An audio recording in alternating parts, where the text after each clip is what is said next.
So thank you very much. I am Craig Spargimino, and thank you for that wonderful introduction. So I oversee a portion of shared services with inside CVS, and most recently last week, we announced the launch of Health 100, one of our new businesses, which I was fortunately tapped to oversee that as well. So the topic of today's conversation, stop managing the financials and start managing the business, was meant to be provocative.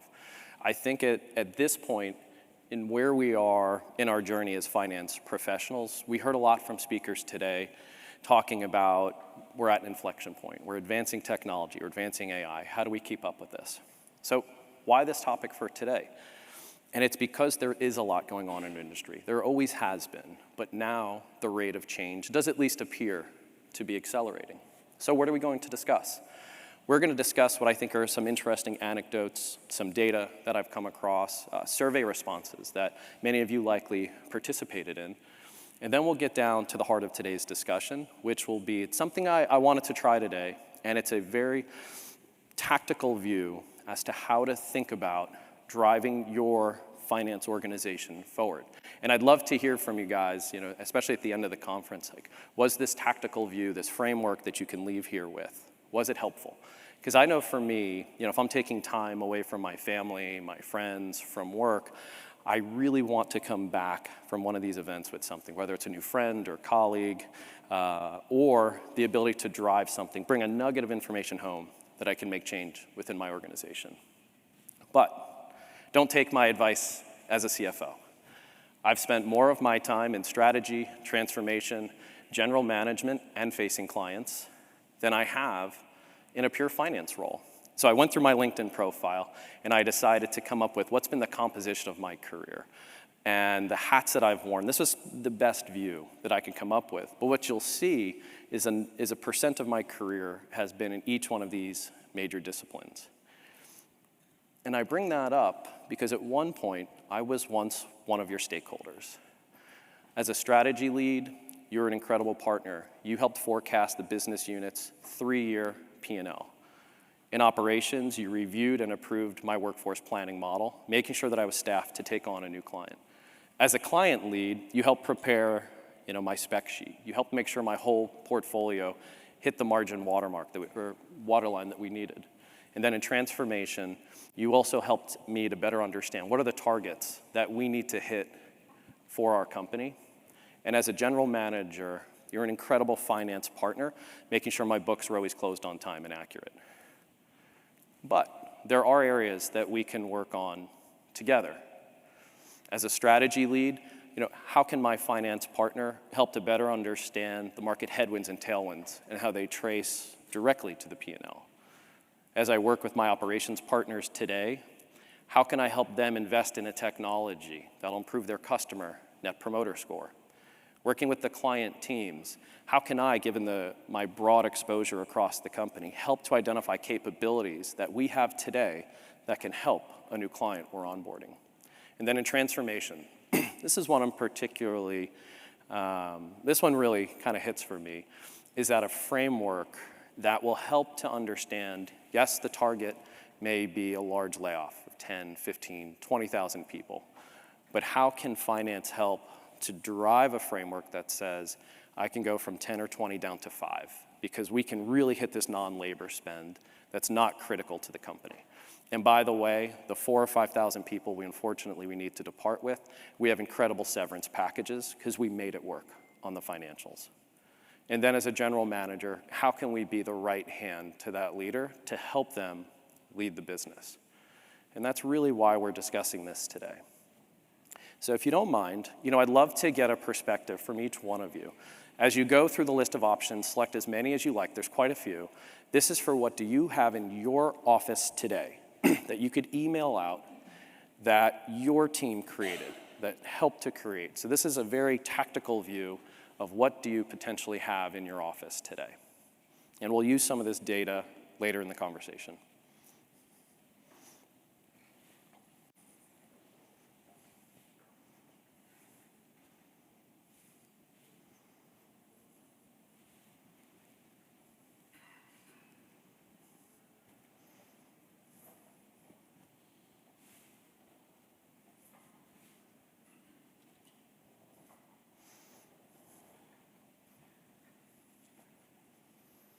All right, so these are some really interesting results. I think it makes sense that most of us have 2026 goals, any medium or large size company that's going to be built into your management system.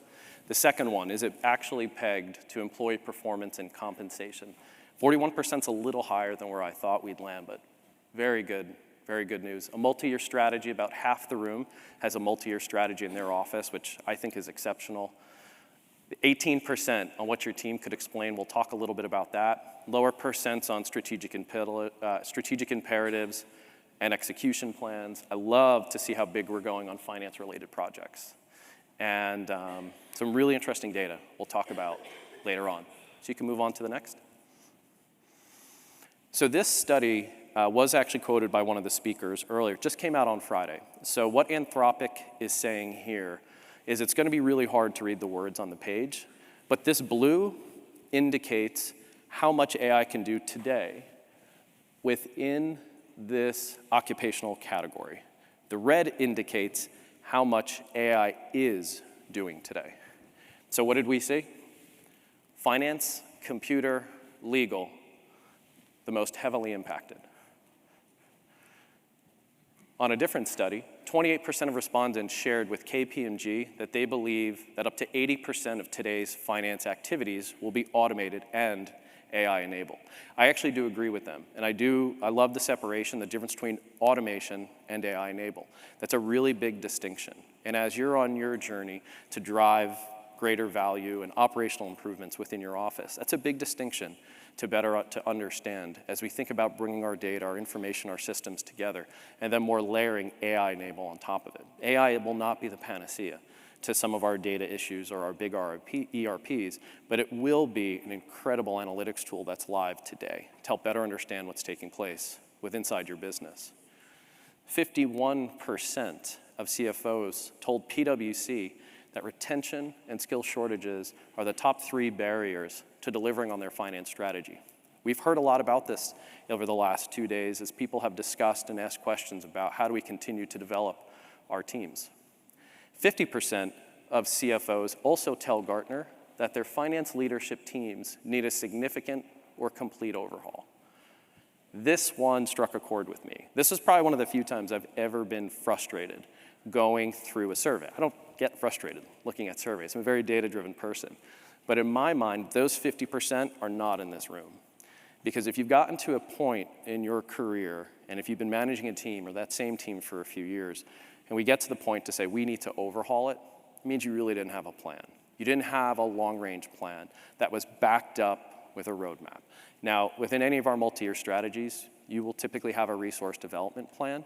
And I mentioned it yesterday on the panel. Just because the individual or the team or your group doesn't have the skills today, I would strongly recommend investing in them, giving them time to keep up, to catch up, to do the kind of work they're excited about. That's one big thing I saw inside my office where I mentioned yesterday this anecdote about a gentleman that was doing journal entries in one of our technology portfolios. In 1 year, he went from journal entries. He now oversees 2 budgets. He implemented Workiva, and we can now produce 26 reports in under 2 minutes. And he's skilling himself up to be an MDM. This is not a unique case. We actually have a few people like that inside my org.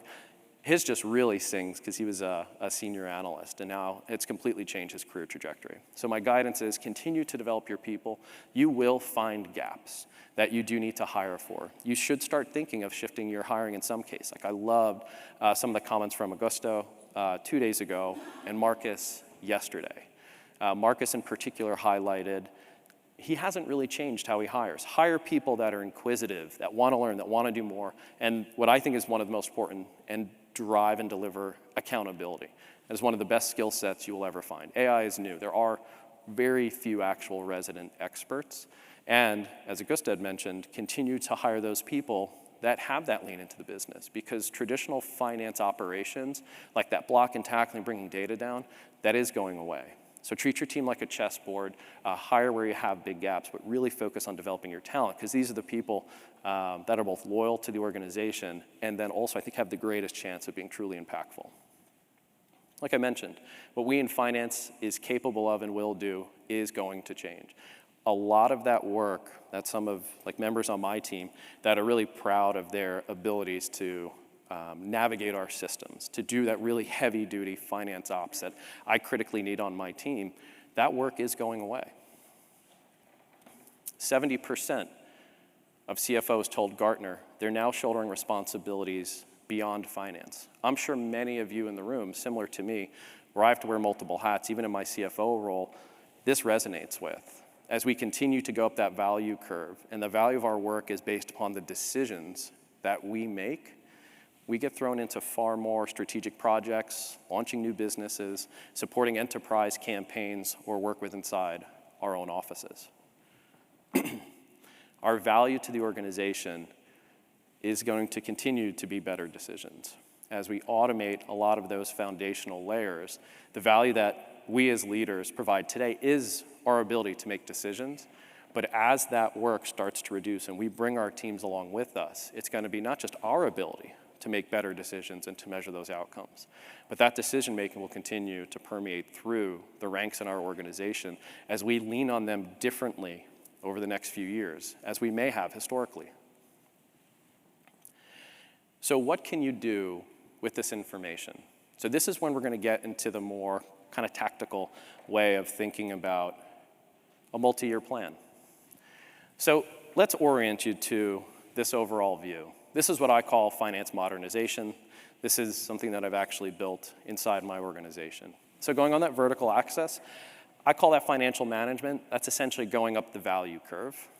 Along the bottom is just a break to show the discrete phases in which you may want to think about how your organization can develop. And this is really a communication tool. My recommendation, if this is something that's interest to you, don't do 2 stages. It's too short. Don't do 5. It's too much to remember. Do 3 or 4.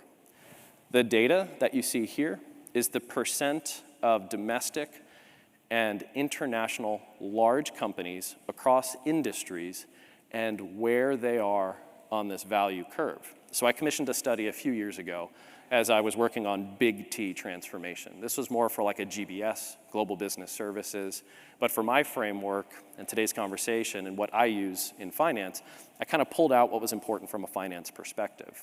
So essentially what this says is 14% of companies are in stage 1, all the way to world-class, which is less than 5%.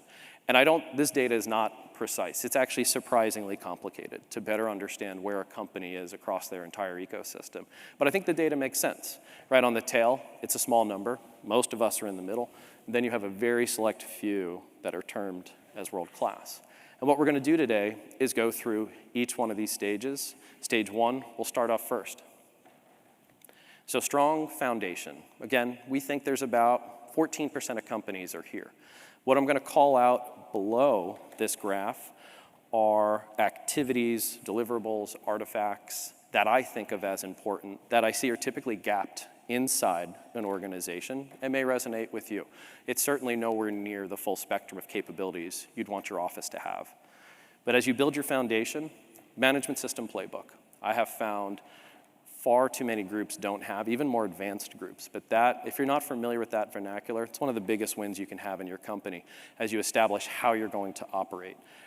What's the calendar you're going to bank against? How does your multi-year strategy fit into how your office runs? The second, we saw here very few respondents have a project management office. There's 2 ways to think about this. And yes, I did put it in stage 1 because it is very, very hard to evolve your office in what I would call little T transformation without staff that do this. Now, we all don't have unlimited resources. Even at a company of my scale, I cannot just randomly pull in a team of 10 or 20 because I think it's a great idea. What I've done inside my office in this particular instance, I repointed every single person on my team where they have a primary responsibility, which is managing their budgets, secondary, which is typically a very big strategic program across all of my areas, and then the third would be different projects they're responsible for. We created our own project management office with our own staff.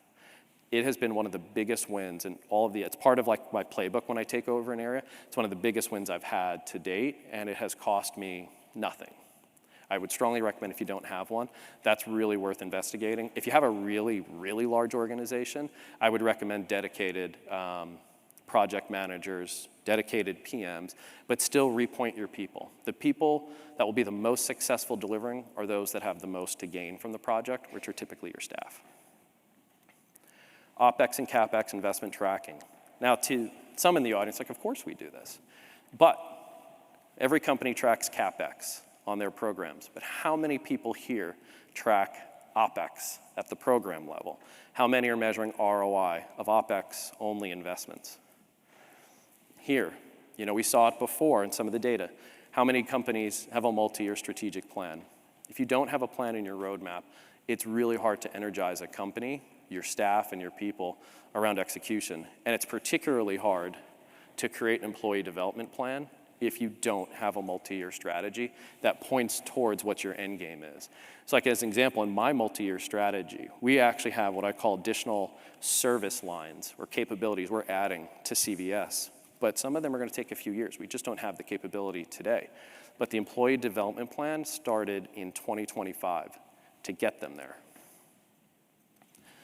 This second stage, understanding the business. Now we're getting far closer to the business. Stage one was heavy on building a strong foundation.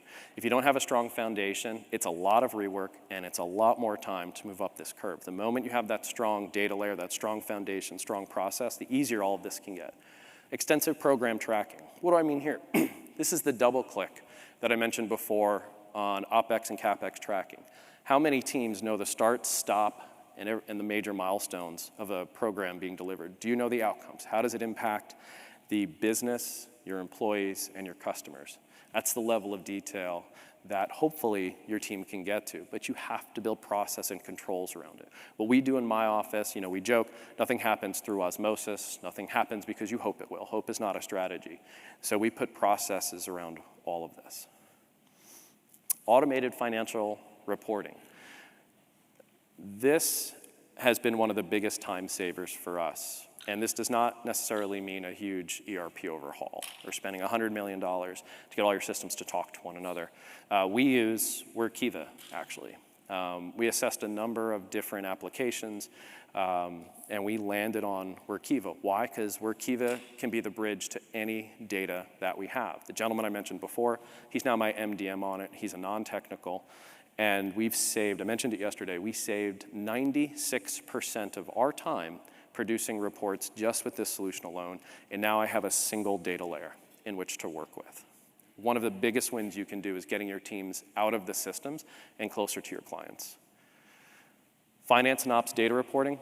Most of us with full P&L shops, you have to have some level of operations data in your reports or it's going to be a very hard conversation with your general manager or CEO. Expense-only shops, I have found, tend to be seriously gapped here.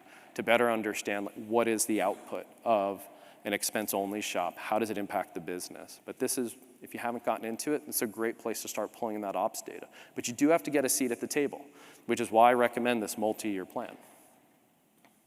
Third, initial value lever modeling. I personally think this is where every group will eventually get to. Understanding, right, manufacturing will know unit cost. But how often do we know this in our big service-based companies, our big mixed companies? How often do we know the value, not just on the expense side, but the value to the top line for the type of work that we're doing? And I do say initial, this is mind-numbingly complex in a large company if you haven't started it. So start small, get your wins. As an example, in my office, we're starting this in only 3 areas.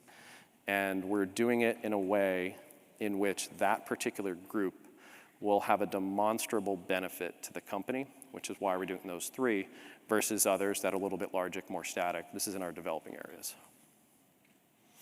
And again, we'll talk here, expanded employee skill dev. Stuff like this, surprisingly, a lot of FP&A people don't know how to do. In some cases, and I've joked with some of the other finance professionals here, there are situations where we're still working on business development acumen. All right, stage 3, delivering business results. I fundamentally believe a CFO's job is to truly impact incremental to the budget.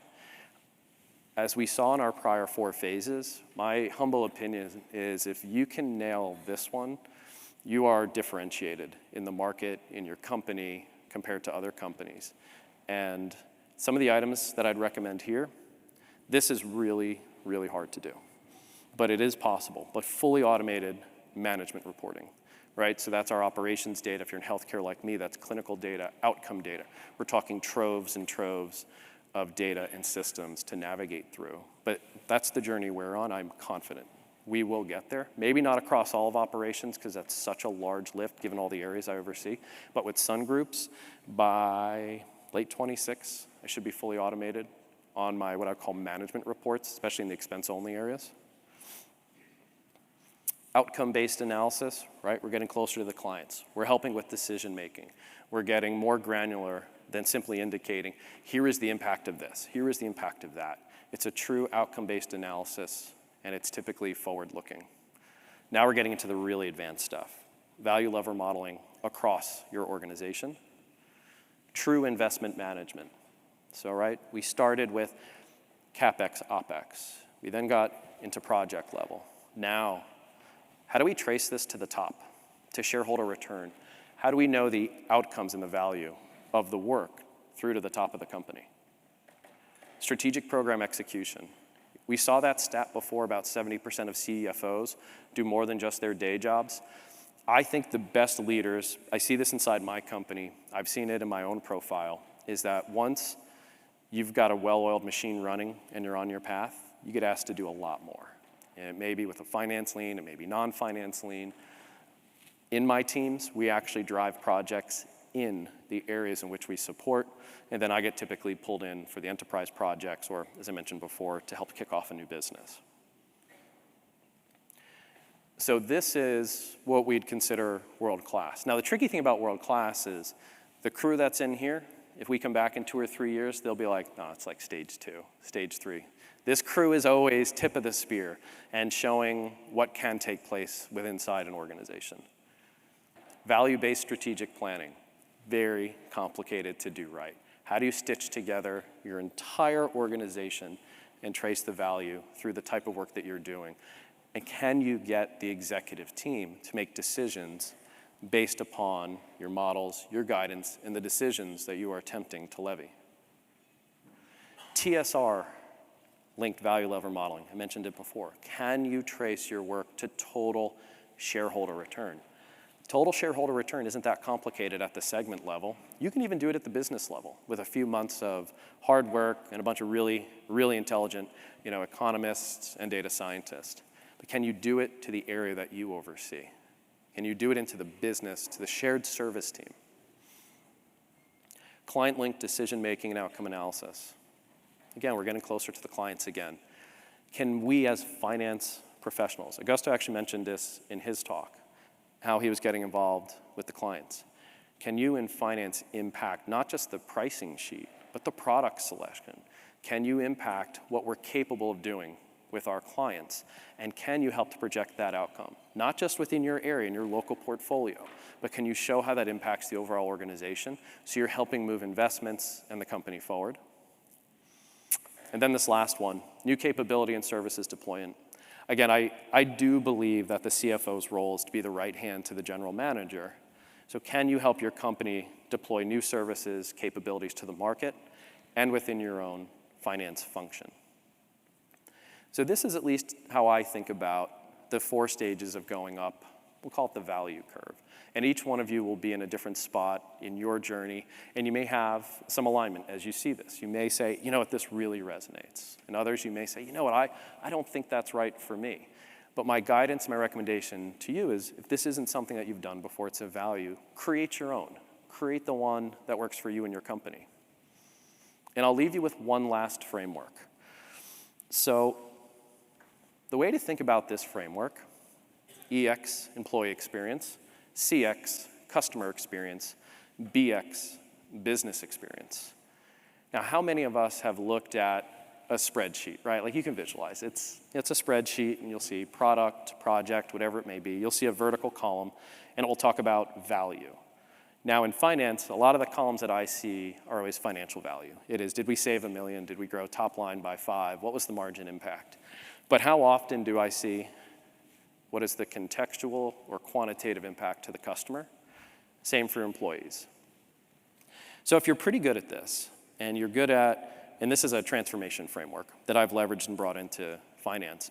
If you're pretty good at this, that spreadsheet, you'll have business impact, employee impact, customer impact. Employee may say retention up, down. Customer may say NPS up, down. In business, in finance, we tend to be really good at quantifying it. In some cases, we won't. When you get really good at this, you're combining all three. You're essentially looking at every project, every program, and you're picking those that raise the tide. And I can tell you, one of the best transformations I have ever done in my career, I got to this point, and I consider that best of breed. It was a very large-scale turnaround. We stabilized the entire business. I mean, years later, everything we put in place held, which is the mark of a successful transformation. A lot of transformations, as you may have participated in, kind of die out, putter out. But the best I've ever done is here, and I can tell you it resonated. Now, world-class, I have personally not seen. I'm sure it exists. But given that I came from this space, I think this is about as rare as it gets. And essentially what this framework says is the customer is not only at the center of your decisions, right, your portfolio, your progress, but that the business and the employee experience have pretty close to equal weight there, but that your entire portfolio is centered on the customer. However, you do not forget the business, right? Business impact, margin, revenue, expense, employee impact, retention, attrition, development. So why two frameworks? Are they disparate? No, they're connected. So the one we showed prior, that's a longer multi-year plan. This one, you can embed into your thinking for the types of work that are important to you in your organization as you progress up that value curve. In its simplest form, inside my office, we really do have spreadsheets. We really do have columns. We're not as fancy as the Google, or Microsoft guys, but we do use Copilot. But we really do measure it this way. And I can tell you, if you trace it and you really operate this way, it will demonstrably change what your portfolio looks like as a finance leader. So the discussion today is not that we should stop managing the financials. It's really about we should not let the financials manage us. A lot of the work that our teams are proud of for their ability to extract data from the system, put it into PowerPoints, do incredible analysis and work, well, those days are starting to slow down. And that the future for both those CFOs today, which is making decisions, and I do believe that in the future it'll be a much heavier emphasis on that's how we quantify our value, and not just at the CFO level, but getting through the ranks, that really our abilities, how we think about performance in our role will be heavily based upon our ability to make decisions, execute, and what those outcomes are. So thank you very much for your time today. I very appreciate it.